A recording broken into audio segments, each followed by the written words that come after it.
नमस्कार सभी मित्रों को। दोस्तों चलिए आज हम बात करेंगे सिंह लग्न और कन्या लग्न के बारे में कि अगर आप सिंह लग्न के हैं या कन्या लग्न के हैं तो आपको कौन सा रत्न पहनना चाहिए, कौन सा रत्न नहीं पहनना चाहिए। अगर कोई ग्रह आपके त्रिक भाव में चले गए हैं तो क्या उपाय करके उसे ठीक करना चाहिए, तथा अगर छठे आठवें बारहवें में कोई ग्रह चले गए हैं तो उस स्थिति में आप रत्न कब पहन सकते हैं, इस पर भी चर्चा करेंगे। तो त्रिक भाव में कोई ग्रह चला गया हो आपका योग कारक ग्रह, तो उसका रत्न कब पहन सकते हैं उसके बारे में भी चर्चा करेंगे। कितने रत्ती का रत्न पहने, किस पक्ष में पहने, किस समय पहने, किस दिन पहने, ये सभी, और कैसे प्राण प्रतिष्ठा रत्नों का करें, ये सभी चर्चा करेंगे। तो चलिए सिंह लग्न से शुरू करते हैं। चलिए दोस्तों बात करते हैं सिंह लग्न के बारे में। अगर आपके प्रथम भाव यानी कि फर्स्ट हाउस में 5 लिखा है तो आप सिंह लग्न के हुए और लग्नेश आपके सूर्य होंगे।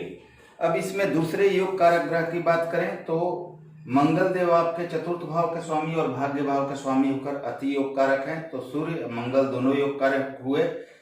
पंचम भाव में त्रिकोण की राशि आती है और यहाँ गुरुदेव की राशि पड़ेगी। पंचम भाव यानी कि त्रिकोण हाउस और नवम भाव, तो ये दोनों भी योग कारक होते हैं, लग्नेश भी योग कारक होते हैं। तो नवम भाव में मंगल देव की ही राशि आ रही है, तो मंगल देव स्वतः ही योग कारक हो गए, एक बहुत अच्छा घर भी मिला हुआ है।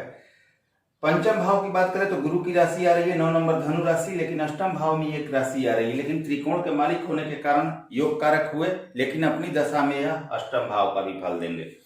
तो यहाँ सूर्य, मंगल और आपके गुरु ये तीनों योग कारक हुए। अब हम बात करें शुक्र की, तो एक इन्हें केंद्र का बहुत अच्छा भाव मिला हुआ है और एक इन्हें तृतीय भाव खपने वाला मिला हुआ है, लेकिन एक बहुत अच्छा और शानदार घर मिलने के कारण इस कुंडली में तटस्थ भूमिका में सम अवस्था में शुक्र देव रहते हैं और तब तक अच्छे रहेंगे जब तक यह नीच के या नेगेटिव भाव में न चले जाए, तो शुक्र को भी हम योग कारक मानेंगे। अब बात करें इस कुंडली में अकारक ग्रह, तो दूसरा यानी मारक भाव होता है और इसके मालिक बुध देव हैं, तो बुध देव इस कुंडली में अकारक ग्रह मतलब मारक ग्रह हुए, इस कुंडली में नेगेटिव रिजल्ट देंगे।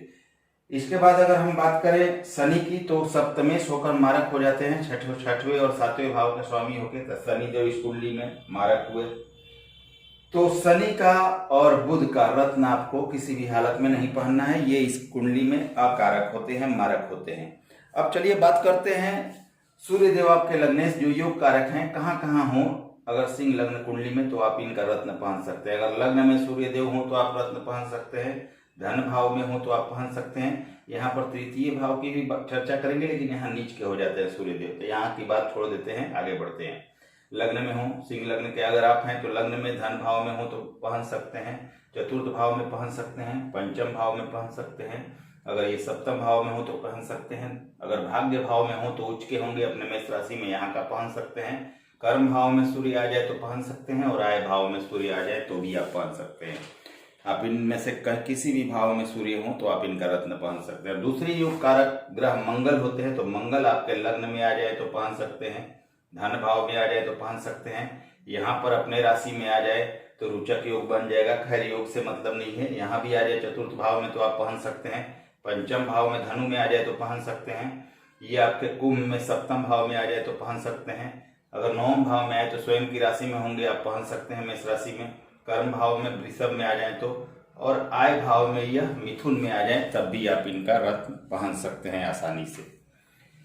अब दोस्तों हम बात करें धनु राशि की, क्योंकि गुरु होंगे धनु के मालिक, पंचम भाव के स्वामी, तो इस कुंडली में योग कारक हुए त्रिकोण के मालिक होकर, तो आप अगर ये लग्न में हो तो इनका रत्न पहन सकते हैं पुखराज, धन भाव में हो तो पहन सकते हैं, चतुर्थ भाव में हो तो पहन सकते हैं, पंचम भाव में अपने राशि में हो तो पहन सकते हैं, अगर ये सप्तम भाव कुंभ में हो तो पहन सकते हैं, अगर ये यहाँ आपके भाग्य भाव में हो तो पहन सकते हैं, अगर कर्म भाव में हो तो पहन सकते हैं वृषभ राशि में, और आय भाव में मिथुन राशि में हो तब भी यह इनका रत्न आप पहन सकते हैं।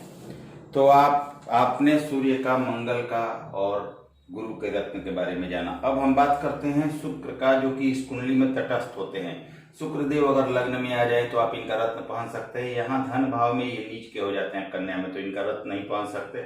चतुर्थ भाव में रत्न पहन सकते हैं, पंचम में पहन सकते हैं, सप्तम भाव में कुंभ में आ जाए तो पहन सकते हैं, भाग्य भाव में अगर शुक्र है तो पहन सकते हैं, यहाँ है अगर दशम भाव में तो आप इनका रत्न पहन सकते हैं, और अगर ये यहाँ पर आ जाएं आय भाव में तब भी आप इनका रत्न पहन सकते हैं। तो हमने सूर्य, मंगल, गुरु और शुक्र के रत्नों के बारे में चर्चा किया। दोस्तों, इस कुंडली में आप बुध का पन्ना नहीं पहनेंगे तथा शनि का नीलम इस कुंडली के लिए नहीं बना है। लेकिन इस बात का आप लोग ध्यान रखिए, कोई सवाल पूछता है मारक या कारक ग्रह भी अगर अपने राशि में आ जाता है तो वहां का पॉजिटिव फल देता है, वह अपने राशि को कोई भी ग्रह खराब नहीं करता। तो मान लीजिए शनि यहाँ पर आ गए तो अपने राशि में पॉजिटिव हो जाएंगे और सप्तम भाव का अच्छा फल देंगे। तो ये चीजें भी यहाँ देखने को मिली, फिर भी रत्न नहीं पहनना है क्योंकि ये मारक हो जाते हैं।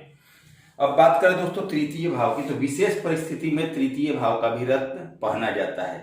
तृतीय भाव का आप रत्न पहनेंगे तो भाग दौड़ बढ़ेगी, मेहनत बढ़ेगी, लेकिन भाग्य आपका साथ देता है। और किसी भी शास्त्र में मना नहीं किया गया है कि तृतीय भाव का रत्न नहीं पहनना है।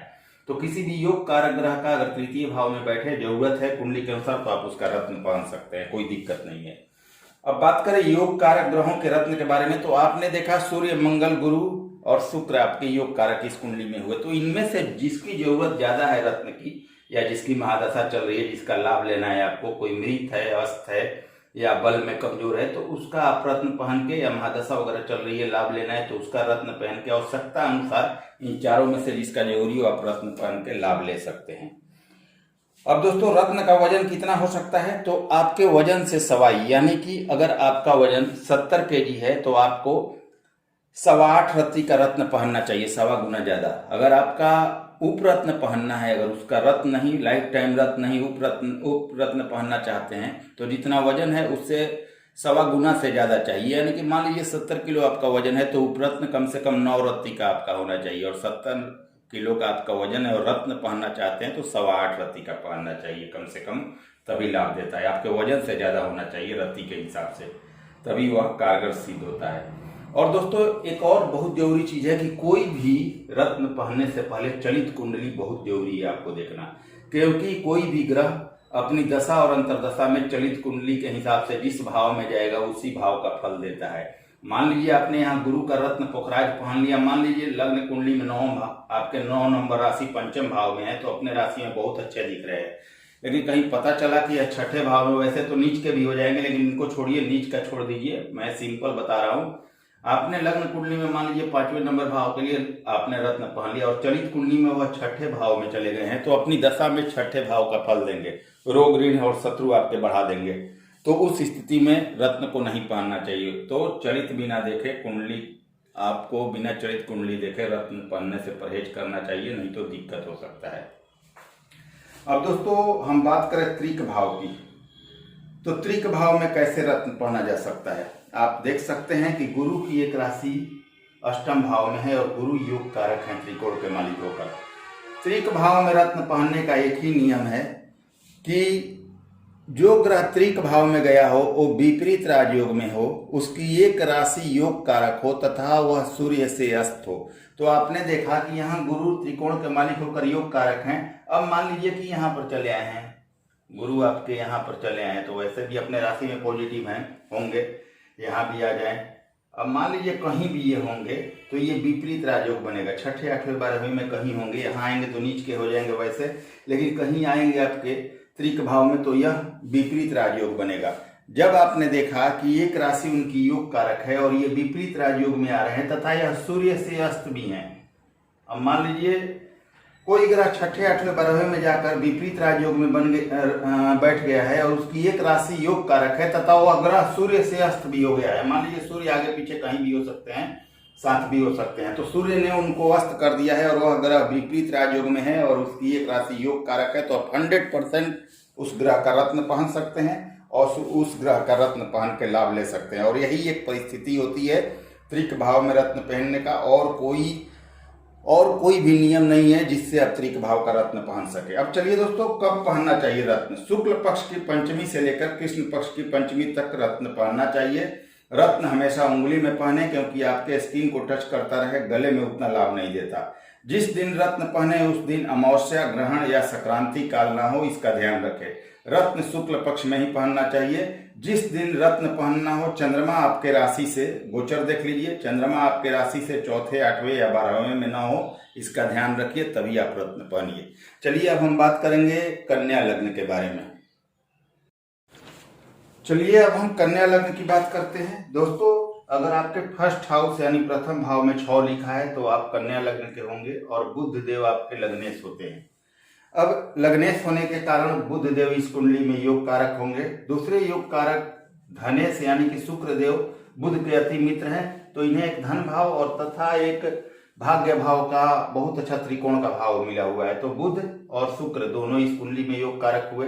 तीसरे योग कारक ग्रह के बारे में बात करें तो दोस्तों, गुरु को एक आपको सुख का भाव और एक सप्तम भाव यानी चतुर्थ और सप्तम दोनों भाव मिला हुआ है। और बहुत सारे लोगों का ऐसा मत है कि 2 केंद्र का भाव मिलने के कारण गुरु बाधक हो जाते हैं या कारक हो जाते हैं, लेकिन दोस्तों ऐसा नहीं होता। मैंने आज तक ऐसा देखा ही नहीं। गुरु जब तक नेगेटिव भाव में या नीच के न हो, 2 केंद्र के भाव का स्वामी कभी अकारक हो ही नहीं सकता। बहुत शुभ प्रभाव देते हैं या मिथुन लग्न में, कन्या लग्न में। तो आप ध्यान दीजिएगा, आप अप्लाई करके देखिएगा। जब तक नेगेटिव भाव या नेगेटिव राशि में न हो जाए, गुरु अपना बुरा प्रभाव नहीं देते। तो यहाँ गुरु भी इस कुंडली में योग कारक होंगे। अब यहाँ हम बात करें पंचम भाव के मालिक, त्रिकोण के मालिक शनि हैं। एक हालांकि त्रिक भाव इन्हें मिला हुआ है तो छठे भाव का भी फल देंगे, लेकिन योग कारक हुए यह पंचम भाव यानी त्रिकोण के मालिक होकर। तो आपने देखा बुध, शुक्र, गुरु और शनि, ये चारों इस कुंडली में योग कारक होते हैं। अब बात करें हम मारक ग्रह की, तो तृतीय भाव और अष्टम भाव के स्वामी होने के कारण मंगल इस कुंडली में मारक हुए। एकादश भाव और छोटी मोटी बीमारियों का, हालांकि ये इनकम का भी भाव है, लेकिन लग्नेश के शत्रु और एकादश भाव होने के कारण चंद्रमा इस कुंडली में नेगेटिव होते हैं तथा सूर्य द्वादश के मालिक होकर इस कुंडली में नेगेटिव होते हैं। अब रत्नों की बात करें दोस्तों, बुध आपके लग्नेश हुए तो यह सर्वथा योग कारक हैं। तो आप लग्न में अगर हैं तो इनका रत्न पहन सकते हैं। धन भाव में हैं, तुला में तो पहन सकते हैं। चतुर्थ भाव धनु में है तो पहने। पंचम भाव मकर में है तो पहने। अगर यहाँ आ गए सप्तम में तो ये नीच के हो जाते हैं दोस्तों, तो इसका ध्यान रखिएगा। नीच के हो जाए कोई ग्रह तो अवॉइड करना चाहिए रत्न पहनना। तो यहाँ का रत्न ना पहने। अगर भाग्य भाव में वृषभ में आ जाए तो पहने। अगर यहाँ पर कर्म भाव में अपने राशि में हो तो पहने। कर्क राशि में आए भाव में हो तो बुध का आप रत्न पहन सकते हैं। अब शुक्र की बात करें तो शुक्र आपके योग कारक हैं, तो इनका रत्न कब कब आप पहन सकते हैं दोस्तों। अगर लग्न में आ जाएंगे शुक्रदेव तो 6 नंबर कन्या राशि में या नीच के हो जाते हैं। अगर कन्या लग्न की कुंडली है और लग्न में ही बैठ गए तो या नीच के हो जाएंगे। तो लग्न में हो तो इनका रत्न नहीं पहनना है। धन भाव में अपने राशि में हो तो पहने। चतुर्थ भाव में पहन सकते हैं, पंचम भाव में पहन सकते हैं। यहाँ सप्तम भाव में शुक्रदेव उच्च के हो जाएंगे मीन राशि में, तो आप इनका रत्न पहन सकते हैं। नवम भाव अपने राशि में हो तो पहने। दसम भाव मिथुन में हो तो पहने और एकादश भाव कर्क राशि में हो तो आप इनका रत्न पहन सकते हैं। अब गुरु की बात करें तो गुरु आपके योग कारक हैं, तो आप लग्न में हो तो पहन सकते हैं। धन भाव में हो तो पहन सकते हैं। चतुर्थ भाव में अपने राशि में हो तो पहन सकते हैं। अगर पंचम भाव में हो तो इनका रत्न नहीं पहनना है, क्योंकि मकर राशि में गुरु नीच के हो जाते हैं। सप्तम भाव में हो तो पहन सकते हैं। नवम भाव में पहन सकते हैं। दसम भाव में पहन सकते हैं। और आय भाव में गुरु उच्च के होते हैं तो आप इनका रत्न पहन सकते हैं। अब शनि की बात करें दोस्तों, शनि का रत्न पहनने से पहले कुंडली की स्थिति अच्छी तरह से देखनी होगी। किसकी महादशा और किसकी अंतर्दशा चल रही है वो भी देखनी होगी, क्योंकि हमेशा ध्यान देने वाली बात है कि एक राशि इनकी छठे भाव में मूल त्रिकोण राशि आ रही है, तो यहाँ का भी अच्छा खासा फल देंगे आपको। रोग ऋण शत्रु भी अपनी दशा में बढ़ाएंगे आपके लिए। तो रत्न पहनने से पहले बहुत सावधानी रखनी जरूरी है। महादशा, अंतर्दशा तथा इनका फल एवं अष्टक वर्ग भी देखना होगा। कन्या लग्न की कुंडली में शनि का, वैसे इनका रत्न पहना जा सकता है। ये योग कारक हैं लेकिन सावधानी के साथ। अगर ये लग्न में हो तो पहन सकते हैं। धन भाव में उच्च के हो जाएंगे, पहन सकते हैं। चतुर्थ भाव में पहन सकते हैं। पंचम भाव में अपने राशि में हो तो पहन सकते हैं ये।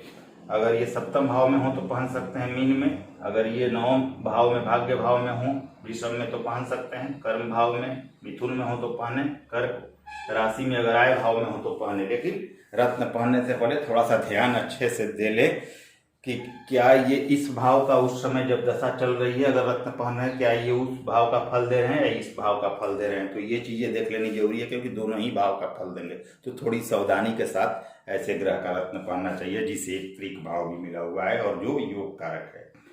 अब बात करें दोस्तों, तो आपको मंगल का रत्न इस कुंडली में नहीं पहनना है, और चंद्रमा तथा सूर्य, मंगल का मूंगा, चंद्रमा का मोती और सूर्य का माणिक इस कुंडली में नहीं पहनना है।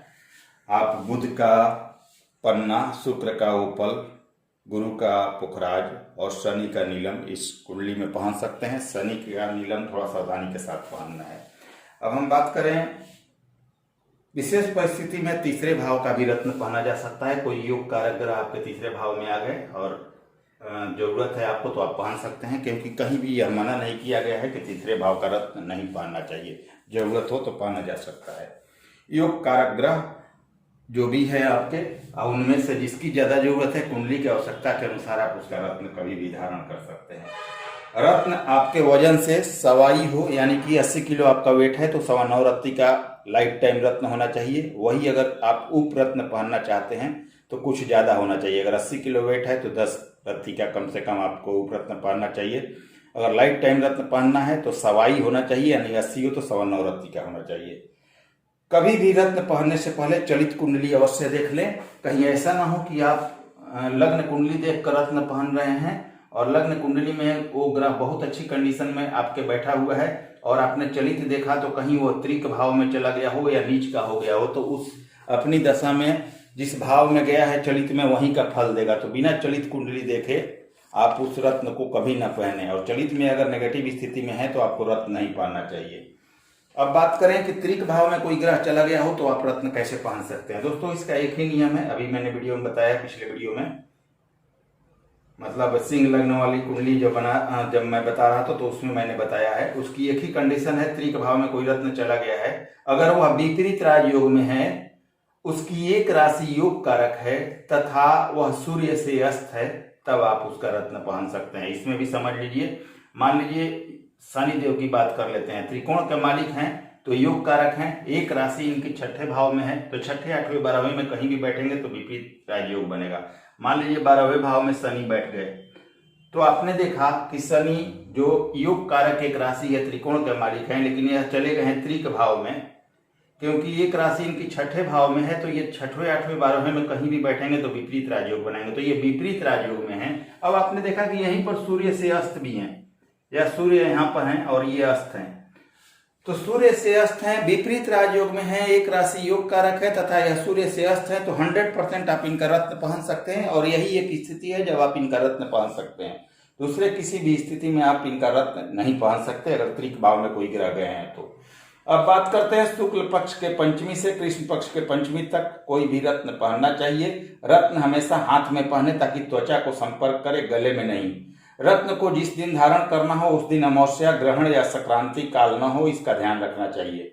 रत्न हमेशा शुक्ल पक्ष में ही पहनना चाहिए। जिस दिन रत्न पहनना है उस दिन गोचर में चंद्रमा आपके राशि से चौथे, 8वें या 12वें न हो, इसका भी ध्यान आपको रखना है, तभी रत्न शुभ फलकारी होता है।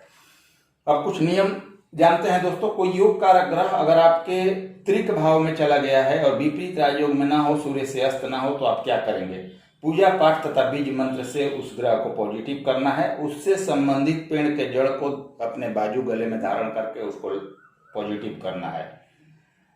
दोस्तों, आप जब भी रत्न किसी नगीने मतलब कि किसी भी धातु में जड़वाते हैं तो उसका नीचे का तल्ला खुला होना चाहिए, रत्न नीचे की तरफ निकला हो ताकि आपके त्वचा से संपर्क करे। रत्न को शुद्धिकरण या प्राण प्रतिष्ठा कैसे किया जाता है उसका नियम समझ लीजिए। कच्चा दूध होना चाहिए, उबला हुआ दूध नहीं। कच्चा दूध तथा दही में, किसी कटोरी में कच्चा दूध तथा दही रखकर उसे किसी स्वच्छ स्थान या पूजा स्थान पर पहनने से 24 घंटा पहले रख दें। इसके बाद अगले दिन जब आपको पहनना हो, स्वच्छ होकर स्नान ध्यान करके जाएं और एक कटोरी में गंगाजल लें और दही दूध में से उस अंगूठी को निकालें तथा गंगाजल में डाल दें। और गंगाजल में डालने के बाद क्या करें कि उससे संबंधित जो देवता हैं, जो ग्रह, जो आपके रत्न से संबंधित देवता हैं, उनका 108 बार बीज मंत्र करें, वेद मंत्र करें। 108 बार करने के बाद धूप दीप दिखाएं और उन देवता से आशीर्वाद लेकर कि मैं आपका रत्न पहन रहा हूँ, कृपा कीजिए मुझ पर, ऐसा आशीर्वाद लेकर उस रत्न को धारण कीजिए। धूप दीप भी जरूर आपको उस रत्न को दिखाना चाहिए। अब दोस्तों, माणिक रविवार को, मोती सोमवार को, मूंगा मंगलवार को, पन्ना बुधवार को, पुखराज गुरुवार को, हीरा या ओपल शुक्रवार को और नीलम शनिवार को पहनना चाहिए। मंत्र अगर जानना हो, आपको मंत्र नहीं पता हो तो डिस्क्रिप्शन में मैं मंत्र लिख दे देता हूँ, एक मंत्र का वीडियो, आप उसे देख लीजिएगा, उसमें हर ग्रह का मंत्र दिया हुआ है। तो चलिए दोस्तों, अगर वीडियो पसंद आए तो लाइक शेयर सब्सक्राइब जरूर करें। अगले वीडियो में फिर से मिलते हैं। नमस्कार, धन्यवाद।